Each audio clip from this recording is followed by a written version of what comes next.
皆さんဒီတခါတော့သိတယ်လို့မသိတယ်လို့ဖြစ်တတ်တဲ့ N3 ရဲ့စာလုံး၅လုံးကိုကြည့်ကြည့်မယ်နော်။စာလုံး၅လုံးက抱負、期限、標識、重大、環境ဆိုတဲ့၅လုံးပါ။ပထမဆုံးတစ်ခုကတော့抱負ဆိုတာကပေါ်များတယ်ကြွယ်ဝတယ်ဆိုတဲ့အဓိပ္ပာယ်ပါအဲ့တော့商品က抱負だဆိုလို့ရှိရင်ကုန်ပစ္စည်းတွေပေါ်များတယ်ကုန်ပစ္စည်းတွေအများကြီးရှိတယ်လို့ပြောချင်တာပါ抱負ကြွယ်ဝတယ်လို့ပြောချင်တာပါနောက်တစ်လုံးကတော့期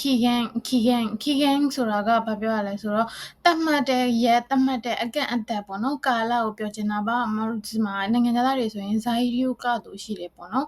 ဇာယီယူကရဲ့တတ်မှတ်ထားတဲ့ကာလဆိုရင်ဇာယီယူ期限ဆိုပြီးတော့မှပြောလို့ရပါတယ်အဲ့တော့ဇာယီယူ期限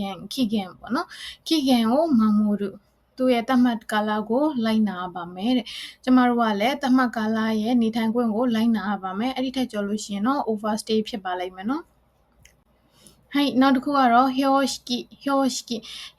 ဆိုတာကဆိုင်းဘုတ်တွေလမ်းညွှန်တွေအမှတ်အသားတွေအဲ့ဒါမျိုးပြောတာပါအဲ့တော့ဒီ交通標識に従う交通ဆိုတာကလမ်းပန်းဆက်သွယ်ရေး標識ဆိုတာကလမ်းပန်းရစီကန်းလမ်းစီကန်းရဲ့တင်ကိတတွေဆိုင်းဘုတ်တွေနဲ့ဆိုင်းဘုတ်တွေကိုတဲ့従うဆိုတာက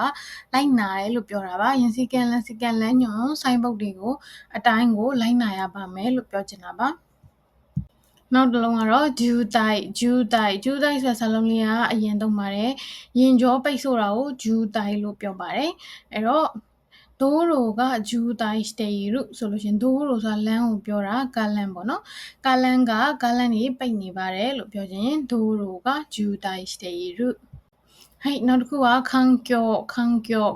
ဆိုတာကပတ်ဝန်းကျင်ကိုယ့်ရဲ့ဒီပေါ့နော်နေထိုင်ဆက်သွယ်နေတဲ့ပတ်ဝန်းကျင်ကိုပြောချင်တာပါအဲ့တော့自然環境を守る自然ဆိုတာကသဘာဝ環境ဆိုတာပတ်ဝန်းကျင်ဆိုတော့သဘာဝပတ်ဝန်းကျင်ကို守るဆိုတာကထိန်းသိမ်းကြ